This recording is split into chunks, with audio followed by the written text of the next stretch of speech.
हे दोस्तों, अगर आपने चैनल को अभी तक सब्सक्राइब नहीं किया है तो कर लें। साथ ही मुझे इंस्टाग्राम पर फॉलो ज़रूर करें। रुद्र उसे देखकर मुस्कुरा रहा था। शाम को कार्तिक उससे मिलने आता है। वो चेयर पर बैठते हुए बोला, अब कैसी तबीयत है तेरी? रुद्र, मैं ठीक हूँ। इस वक्त रम्या वहाँ नहीं थी। वो डॉक्टर से कुछ बातें करने गई थी। रुद्र कार्तिक को देखते हुए बोला, कुछ पता चला? कौन था वो? किसने हायर किया था उसे गोली चलाने के लिए? उसने रम्या पर निशाना क्यों लगाया था?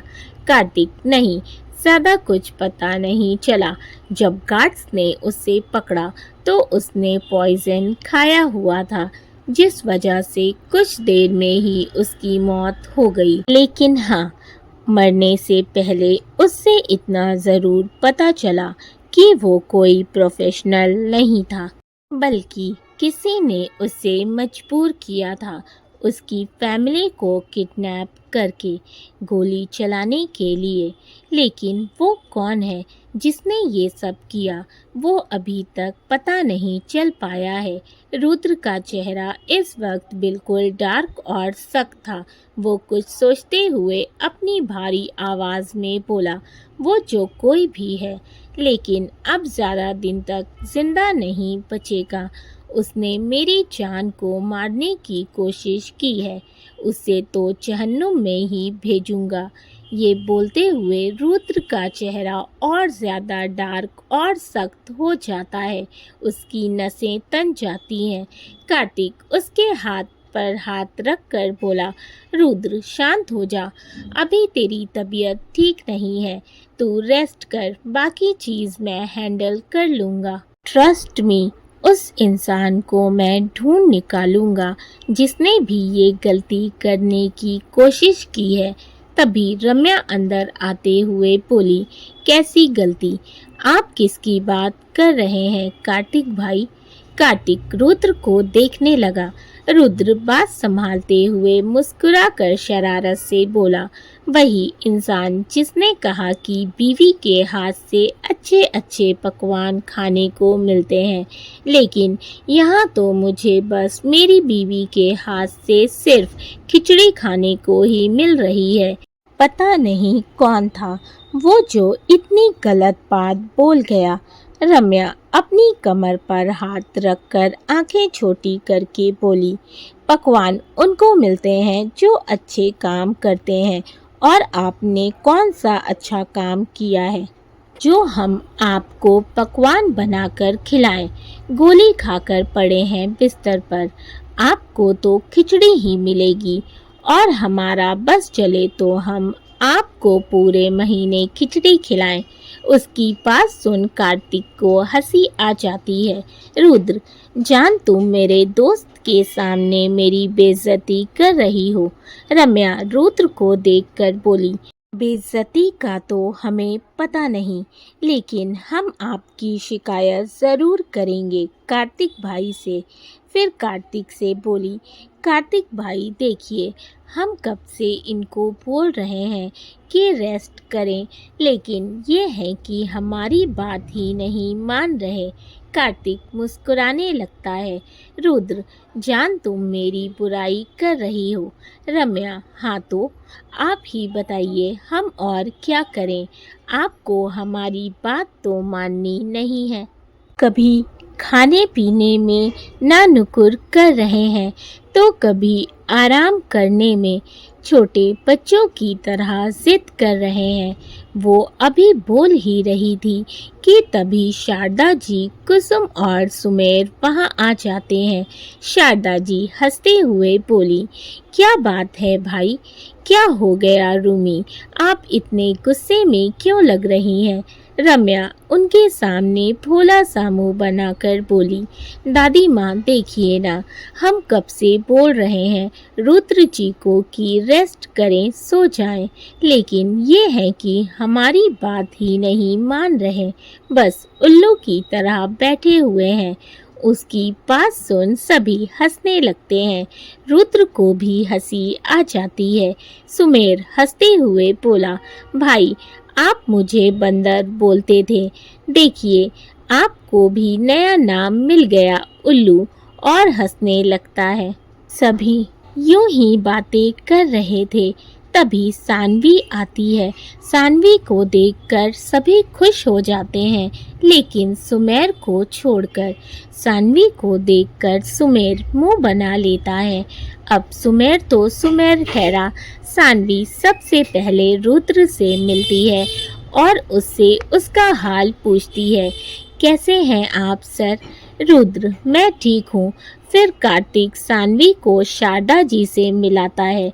वैसे तो शारदा जी ने सानवी को कल देखा था, लेकिन रुद्र की वजह से वो इतना परेशान थी कि उससे कोई बात ही नहीं कर पाई। सानवी उनका पैर छूकर आशीर्वाद लेती है। शारदा जी को सानवी बहुत ही प्यारी लगती है। वो उसके सर पर प्यार से हाथ फेर कर बोली, बहुत प्यारी हैं आप, हमेशा खुश रहिए। सानवी मुस्कुरा देती है। रम्या, आपने बिल्कुल सही कहा दादी माँ। हम भी जब पहली बार सानवी से मिले थे तो वो हमें भी बहुत प्यारी लगी थी। सानवी मुस्कुरा कर बोली, आप इतनी प्यारी हैं, इसीलिए आपको सब अच्छे लगते हैं। तभी कार्तिक बोला, वैसे सानवी, तुमने कभी बताया नहीं कि तुम्हारे घर में कौन कौन है, और कल तुम इतनी लेट घर गई थी तो कोई प्रॉब्लम तो नहीं हुई ना? उसकी बात सुनकर सानवी का खिला हुआ चेहरा थोड़ा मुरझा जाता है और वो खामोश हो जाती है। उसकी आंखों में नमी उतर आती है। कार्तिक, क्या हुआ सानवी, सब ठीक है ना? सानवी अपनी आंखों की नमी को छुपाकर मुस्कुराते हुए बोली, सब ठीक है सर, और कल कोई प्रॉब्लम नहीं हुई, क्योंकि मैं अपने घर में अकेली रहती हूँ, इसीलिए मुझे डांटने के लिए कोई नहीं था। शारदा जी, आप अकेली रहती हैं, और आपके मॉम डैड? सानवी, वो अब इस दुनिया में नहीं है। उसकी बात पर सभी एक पल के लिए खामोश हो जाते हैं। सानवी आगे बोली, जब मैं छोटी थी तभी उनकी डेथ हो गई थी। बस एक छोटा भाई है आर्यन, लेकिन वो भी साथ हो करके भी साथ नहीं है। बोलते बोलते उसकी आंखों में आंसू आ जाते हैं। रम्या उसके कंधे पर हाथ रखकर बोली, सानवी, तुम ठीक हो? सानवी एकदम से अपनी सोचों से बाहर आती है और बाकी सबको देखती है जो उसे ही देख रहे थे। वो जल्दी से अपनी आंखें साफ करके बोली, जी जी, मैं ठीक हूँ, सॉरी। वो पता नहीं कैसे बोलते बोलते रुद्र जो सारी बातें सुन रहा था, कुछ सोच कर बोला, सानवी, क्या कोई प्रॉब्लम है? अगर कोई प्रॉब्लम है तो तुम हम सबको बता सकती हो। सानवी, नहीं सर, कोई प्रॉब्लम नहीं है। तभी उसका फ़ोन रिंग होता है। वो फ़ोन स्क्रीन पर वही कल वाला नंबर देखकर कॉल कट कर देती है और गहरी सांस लेकर खड़े होते हुए बोलती है, अच्छा, तो अब मैं चलती हूँ सर। आप अपना ख्याल रखिएगा और जल्दी से ठीक हो जाइएगा। फिर बाकी सब की तरफ देखकर बोली, आप लोग भी अपना ख्याल रखिएगा। और दादी माँ, मुझे आपसे मिलकर बहुत खुशी हुई। मैं दोबारा आपसे मिलने आऊँगी। शारदा जी उससे गले लगाकर प्यार से मुस्कुराते हुए बोली, ज़रूर, हम आपका इंतज़ार करेंगे। आप बहुत प्यारी हैं। हमें भी आपसे मिलकर बहुत खुशी हुई। सानवी सभी से मिलकर वहाँ से चली जाती है। वो तो चली जाती है, लेकिन किसी को पीछे बेचैन छोड़ जाती है, और वो था सुमेर। सुमेर जो कब से सानवी के चेहरे पर आते जाते भावों को देख रहा था। फिर उसकी वो नम आंखें, ना चाहते हुए भी सुमेर को अपना दिल बेचैन होता हुआ महसूस हुआ। उसका दिल सानवी के बारे में और कुछ जानने को कर रहा था, लेकिन फिलहाल वो अपने ईगो के चलते अपने इस ख्याल को झटक देता है। कुछ देर बाद सुमेर शारदा जी को घर छोड़ने चला जाता है। डॉक्टर ने रुद्र को रेस्ट करने का बोला था, इसीलिए वो दवा के कारण सो रहा था। रम्या उसके पास ही बैठी थी। कार्तिक और कुसुम उन दोनों को वहीं छोड़कर बाहर आ जाते हैं। कुसुम नोटिस कर रही थी कार्तिक अभी भी उससे नाराज है। वो ना तो उसकी तरफ देख रहा था और ना ही उससे बात कर रहा था। हॉस्पिटल के बाहर पार्क में कार्तिक बेंच पर बैठा अपने फोन में कुछ देख रहा था। तभी कुसुम वहां आती है और उसके बगल में बैठ जाती है, लेकिन कार्तिक ना तो उसकी तरफ देखता है और ना ही उससे कुछ बोलता है। कुसुम काफी देर तक वेट करती रही कि कार्तिक कुछ तो बोले, लेकिन कार्तिक तो ऐसे रिएक्ट कर रहा था जैसे यहाँ उसके अलावा कोई और बैठा ही ना हो। कुसुम को अब गुस्सा आने लगता है। वो उसके हाथ से फोन छीन लेती है, लेकिन कार्तिक कुछ नहीं बोलता और अपनी उंगली में पहना हुआ छल्ला निकाल कर घुमाने लगता है। कुसुम गुस्से से उसे भी छीन लेती है, लेकिन कार्तिक तब भी कुछ नहीं बोलता और इधर उधर यूं ही पार्क में नजरें दौड़ाने लगता है। ये देखकर कुसुम बेंच से उतरकर उसके पैरों के पास जमीन पर बैठ जाती है और उसे देखने लगती है। कार्तिक एक नज़र उसे देखता है, फिर नजरें फेर लेता है। कुसुम उसका हाथ थामकर भोला सा मुंह बनाकर बोली, इतना नाराज हो आप मुझसे कि मेरी तरफ देखोगे भी नहीं। कार्तिक उसके हाथ से अपना हाथ छुड़ा लेता है। कुसुम झुंझला कर बोली, क्या है ऐसे भी क्या नाराजगी? अगर गुस्सा आ रहा है तो झगड़ा करो ना मुझसे। आप चिल्लाओ मुझ पर, मैं कुछ नहीं कहूँगी। मुझे डांट लो पर प्लीज बात तो करो। इस तरह चुप मत रहो आप। कार्तिक कुछ तो बोलिए, क्यों ऐसे रूठी हुई महबूबा की तरह बैठे हैं? अगर आप बात नहीं करेंगे तो मैं मनाऊंगी कैसे आपको? कार्तिक को हंसी आ जाती है, लेकिन वो अपनी हंसी छुपाकर अपने चेहरे को थोड़ा सख्त बनाए बैठा था। कुसुम का चेहरा उतर जाता है, उसकी आंखें भीगने लगती हैं। अब कार्तिक को कहाँ मंजूर था कि उसकी महबूबा उदास हो, उसकी आंखों में आंसू आए। वो तुरंत कुसुम को वापस बेंच पर बैठाते हुए बोला, ठीक है, मैं अपनी नाराजगी छोड़ दूंगा, लेकिन मेरी एक शर्त है। कुसुम जल्दी से चहक कर बोली, मुझे मंजूर है। कार्तिक अपनी आंखें छोटी करते हुए, सोच लो फिर बाद में मत कहना। कुसुम उसका हाथ थामकर मुस्कुराते हुए बोली, मुझे मंजूर है आपकी हर शर्त। कार्तिक इस तरह ऐसे किसी की भी शर्त पर हाँ नहीं बोलते। तुम्हें पहले मेरी शर्त सुननी चाहिए, फिर हाँ या ना बोलना चाहिए। कुसुम, पहली बात, आप किसी भी में नहीं आते, मेरे लिए बहुत खास है। और दूसरी बात, मुझे नहीं जानना कि आपकी शर्त क्या होगी, क्योंकि मुझे पता है आप कभी मेरे आगे कोई गलत शर्त नहीं रखेंगे। कार्तिक, इतना भरोसा करती हो मुझ पर? कुसुम उसकी आंखों में देखते हुए बोली, खुद से भी ज्यादा भरोसा है मुझे आप पर। आप कभी ना तो मेरे साथ कुछ गलत करेंगे और ना ही कभी होने देंगे। कार्तिक तो उसकी आंखों में ही खो गया था। भले ही अभी तक कुसुम ने उससे अपने प्यार का इजहार नहीं किया था, लेकिन आज उसकी कही ये बातें कार्तिक के लिए किसी इजहार मोहब्बत से कम नहीं थी। उसके दिल में आज कुसुम के लिए प्यार और ज़्यादा बढ़ गया था। वो प्यार से कुसुम का चेहरा अपने हाथों के प्यालों में भरकर नम आंखों से उसे देखते हुए बोला, मैं तुम्हारा ये भरोसा कभी टूटने नहीं दूंगा, आई प्रॉमिस। फिर चाहे मुझे इसके लिए कुछ भी क्यों ना करना पड़े। कुसुम मुस्कुराते हुए उसके गले लग जाती है। मुझे पता है मेरी रूठी हुई महबूबा। रूठी हुई महबूबा सुनकर कार्तिक को हंसी आ जाती है। कुसुम भी हंसने लगती है।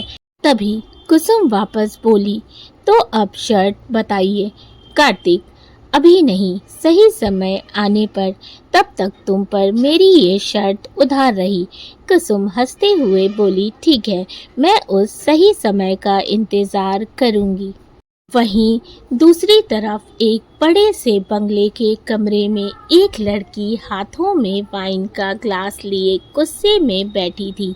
तभी एक लड़का दंदनाते हुए अंदर आया और उस पर चिल्लाते हुए बोला, हाउ डेयर यू ईशा, तुम्हारी हिम्मत कैसे हुई उस पर गोली चलवाने की। वो दोनों कोई और नहीं बल्कि ईशा और सूरज थे। ईशा गुस्से से बोली, सो व्हाट, मरी तो नहीं, वो जिंदा है। उसकी वजह से रुद्र को गोली लग गई। जाने कैसा जादू चलाया है कि उसे बचाने के लिए उसने अपनी जान की भी परवाह नहीं की और सामने आ गया। सूरज, वैसे अच्छा ही हुआ वो सामने आ गया, अब तो वो खुद ही रास्ते से हट जाएगा। ईशा हाथों में पकड़ा हुआ ग्लास जोर से फर्श पर दे मारती है और चिल्लाते हुए बोली, डोंट यू डेयर सूरज, अगर तुमने रुद्र के बारे में कुछ भी बोला तो मैं तुम्हें छोड़ूंगी नहीं। उसे कुछ नहीं होना चाहिए, वो सिर्फ मेरा है, सिर्फ और सिर्फ मेरा। और रही बात उस लड़की की, तो मैं उसे रास्ते से कुछ ना कुछ करके तो हटा ही दूंगी। पहले भी रुद्र सिर्फ मेरा था और अभी भी वो सिर्फ मेरा ही रहेगा। सूरज उसका बाजू पकड़कर अपने करीब करते हुए दांत पीस कर बोला, तुमने मुझे पहले क्यों नहीं बताया था कि तुमने वहाँ शूटर बुलाया है। ईशा, वो कोई शूटर नहीं था, वह बस एक आम इंसान था, उसे मजबूर किया। तुम्हें क्या लगता है, क्या मैंने कोई कच्ची गोलियां खेली हैं जो मैं किसी शूटर को हायर करूंगी ताकि वह पकड़ा जाए और सब कुछ उगल दे। सूरज, क्या मतलब है तुम्हारा? तो सब कुछ तो वो इंसान भी उगल सकता है जिसे तुमने हायर किया था। ईशा, नहीं, वो कुछ नहीं बोलेगा। इनफैक्ट अब तक तो वह कुछ बोलने लायक भी नहीं बचा होगा क्योंकि वह तो जिंदा ही नहीं होगा। सूरज, तुम इतनी श्योर कैसे हो?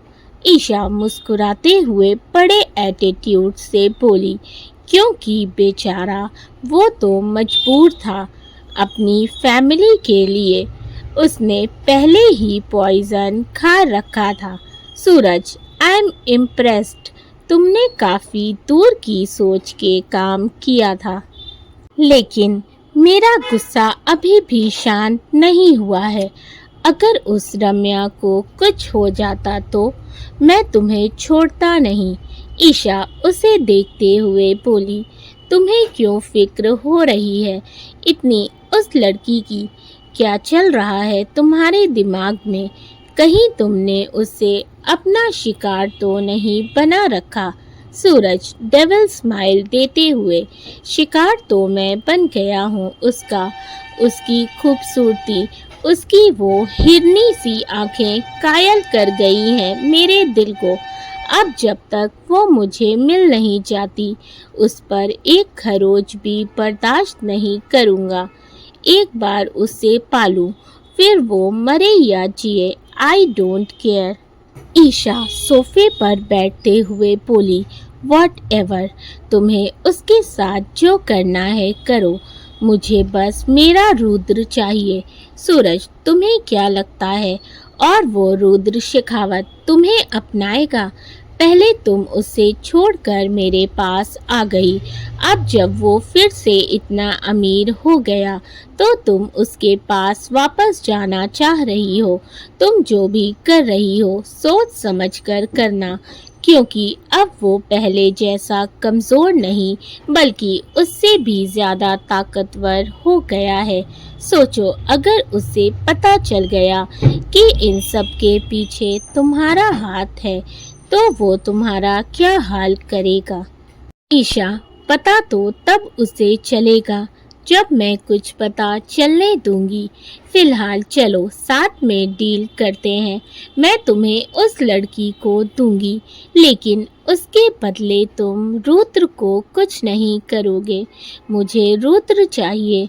सूरज, डन, मुझे मंजूर है, लेकिन अभी कुछ भी करना ठीक नहीं।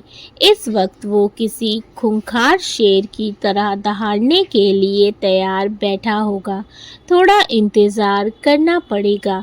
जैसे ही माहौल शांत होगा हम अपनी अगली चाल चलेंगे। ईशा हाँ में गर्दन हिला देती है। इस वक्त उसके होठों पर एक शैतानी मुस्कान थी। दोस्तों, आई होप कि आप लोगों को स्टोरी अच्छी लग रही है, कहानी पसंद आ रही है तो वीडियो को लाइक कर दीजिएगा, चैनल को सब्सक्राइब कर लें, साथ ही स्टोरीज़ के पिछले एपिसोड्स को ज़रूर पढ़ लें। तो मिलते हैं कहानी के अगले एपिसोड में।